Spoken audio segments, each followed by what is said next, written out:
This is episode 8 of She Doesn't Know, where I talk about neuroscience, creative obsession, and a few questions for God. Ideating is really easy. You can take a pen and a paper and write down 100 different ideas. But how many of those are you actually willing to execute?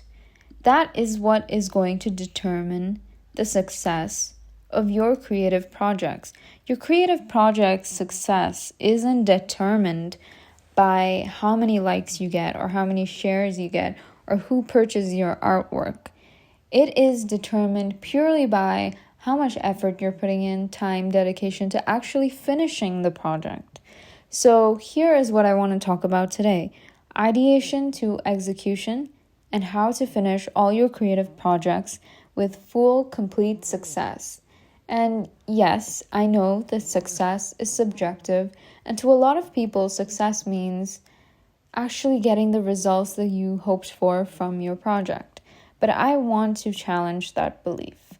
Most projects fail even before they begin because they shouldn't have been started in the first place. If you try to execute every great idea, you will execute none of them. The someday, maybe idea, that's the shiny object syndrome. When a new idea strikes while you're working on an existing one.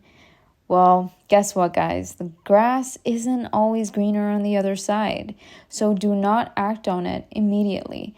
You can have a dedicated notebook, app, or folder, a someday maybe list where you capture the new idea in detail. Then tell your brain, I have acknowledged this idea. It is safe and I will return to it later. Then get back to your current project, because that is commitment. Commitment is probably one of the most important disciplines that you can have while completing a creative project. And I've listed down 7 disciplines to turn your vision into execution. So number 1 is set a target. If you cannot define exactly what a finished looks like, then you will never get there. Number 2 is define your pillars. Break your massive vision into 3 to 5 pillars. Number 3, the vomit draft. This is my favorite one because we all need a vomit draft. Produce the garbage first. Your only goal is to get the bad ideas out of your system so the good ones can flow behind them. Number 4 is respect the calendar. Block out time for your project as if it were a flight you had to catch. If you don't respect the time block, nobody else will. You have to hold yourself accountable. Number 5, artificial constraint. If you give yourself a year to write a script, it will take a year. If you give yourself a week, it will take a week, so you decide. Number 6, boring middle. This is where you will want to quit. This is the middle ground where you're frustrated. You're like, hey, why am I even working on this? What is this idea anyway? The grass is better on the other side. Let me pick up a new idea. You will think maybe this wasn't a good idea. Boredom is not a signal to stop. Boredom is a signal that you are doing the actual work. Number 7, ship before you are ready. The final discipline is to courage yourself up to let go. You will never find ready. There will always be one more tweak, one more edit. But a project that sits on your hard drive, that absolutely helps nobody. So this is probably one of my favorite ones and the most important step to actually executing what your vision entails. So what's the next thing? It's natural for a lot of us to feel tied down, distracted, or stuck when we're working on a really long project. So, it's really important for people like us, in quotation marks, creative people, to watch high-calorie content. What do I mean by high-calorie content? I mean, just don't watch trash. Trash is not good for the brain on a neuroplasticity level. Watch a film that changed the genre you were working in.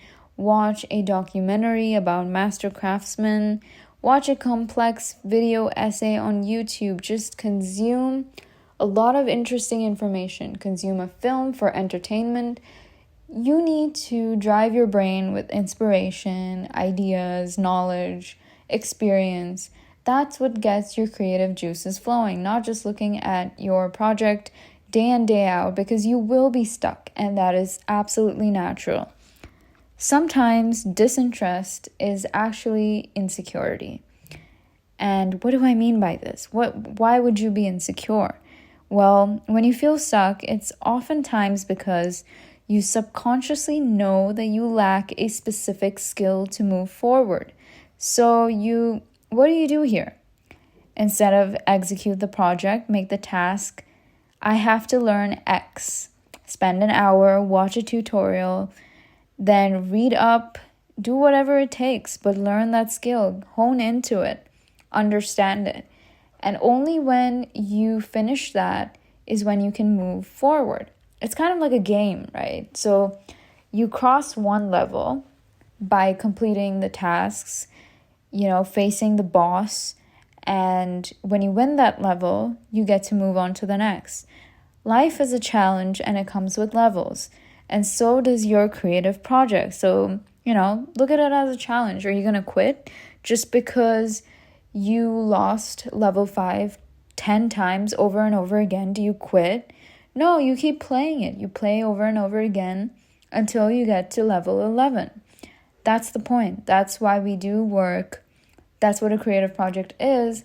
Yes, we may not always get the high adrenaline rush that we can get from video games or sports or a active challenge. But if you're passionate enough, you should be willing to commit yourself to doing it over and over again. And repetition is what I call the mother of success.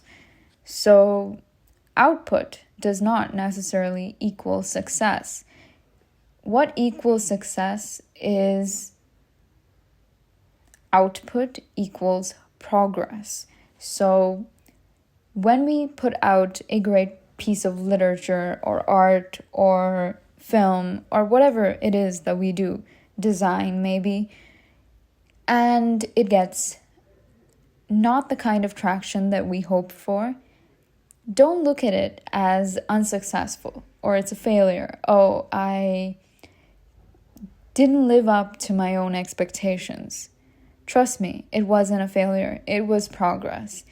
If you tie your definition of success, your personal worth, to an external, uncontrollable outcome, you are setting yourself up for guaranteed burnout and disillusionment. When your job is complete, when you have laid the final brick and you've released the work, your job is done. You must emotionally disconnect your self-worth from its performance. The success is not the result of hard work. The success is not the result of any kind of work. The success is that you did the work. Focus on the progress. And that's probably one of the most important things to do here. Focus on progress and keep moving forward. So the other thing, many of us use planning as a sophisticated form of procrastination. I'm guilty of this. I tend to organize my calendar over and over again. I make a task list of things that I don't end up actually doing. But planning is necessary, yes, but it must be bounded. So start at your done definition and work backwards today. Break the project into 3 to 5 major phases. Done is launched, podcast. The milestones are concept, formatting, that's finalized. Then 2 is equipment, source, tested. Number 3 is first 5 episodes recorded and edited. Number 4 is hosting, setup, and launch. The next physical action rule. This is the most crucial tactic for execution. When you look at your to-do list, you should never see big, amorphous tasks like work on chapter 3.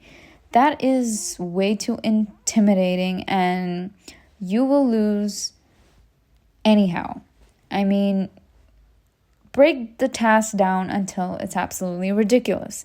A good task is open a document and write the first paragraph of the dialogue between Jim and Pam.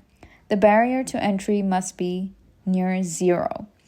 The beginning is fun. That's exciting. The middle is what is a slog. This is where the project usually dies and the newness has worn off and we look at the grass being greener on the other side. But trust me, it's not. Motivation is fickle. It abandons you when things get hard. Habits are what are reliable. Rely on discipline, not necessarily inspiration. Discipline is what will get you from point A to B to C to D to E. The tactic is to commit yourself ridiculously to small daily requirements. So if I make a commitment to write 200 words a day, that has to be done no matter what. If I want to do it in a car, if I want to do it on my way home in a bus, if I want to sit by the street, right? I don't have a house, I don't have anything. I don't even have a pen. I take whatever I can, but I write those 200 words because you're committing yourself to a task that you're going to do every single day. And the goal isn't the output. The goal is to keep the project alive on your daily consciousness. You can always go back and edit your work, but the important thing is that you finished it. The execution is what requires focus. You cannot finish cognitively demanding creative work within 10-minute chunks between emails. Block out time, even if it's 60 minutes a day. That is where your phone has to be in another room. Treat this appointment with the same respect you'd give a meeting with the CEO because energy is everything. The energy you put into your work is what will define the success of your work.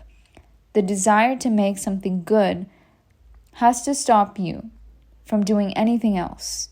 Give yourself the permission to suck once in a while. The goal of the first pass is purely existence. You cannot edit a blank page. Get the clay on the wheel, worry about shaping it later. If you are writing, use a placeholder text, like research needed here. Or you can write, describe the scene better later, but then keep moving forward. Your biggest obstacle is to finish, and that's rarely technical. They are usually internal. And a lot of it is battling perfectionism. Perfectionism is a just method of procrastination. It's defensive and it's designed to protect you from judgment. If you never finish, no one can tell you it's bad. And you gotta look at yourself in the mirror and say, hey, you know what? So what? It's bad. I'm going to continue my work because the important thing is that I have to keep going. Author Stephen Pressfield coined the resistance, that invincible force that pushes back harder, the closer you get to doing important creative work. It manifests as fear, self-doubt, procrastination, and sudden urges to clean the refrigerator. Recognize the resistance as a signpost. If you feel resistance, guess what? It means that you are about to do something really important for your growth. So lean into it. Don't retreat from it. The last 10% of your project often takes 50% of the energy. The temptation to fiddle endlessly is immense, but you have to keep going. That's what the Buddhist monks do when they're in meditation. They have ants crawling all over their body. They're feeling the heat. Their body itches. They're getting all these sexual urges. But what do? They meditate. And that's what creative projects are like. That's what it feels like to go through a hard, long, draining project, which started with a lot of excitement, but now it's worn off. You have to keep going because it's meditative, it's spiritual, it's a journey. The postmortem and the celebration. When you finally finish, well, do not immediately jump to the next project. Acknowledge the achievement. Your brain needs the dopamine reward for finishing to reinforce this behavior for next time. So, what went right? Did you get stuck? Where did your time go? What was some of the stuff you learned during this project?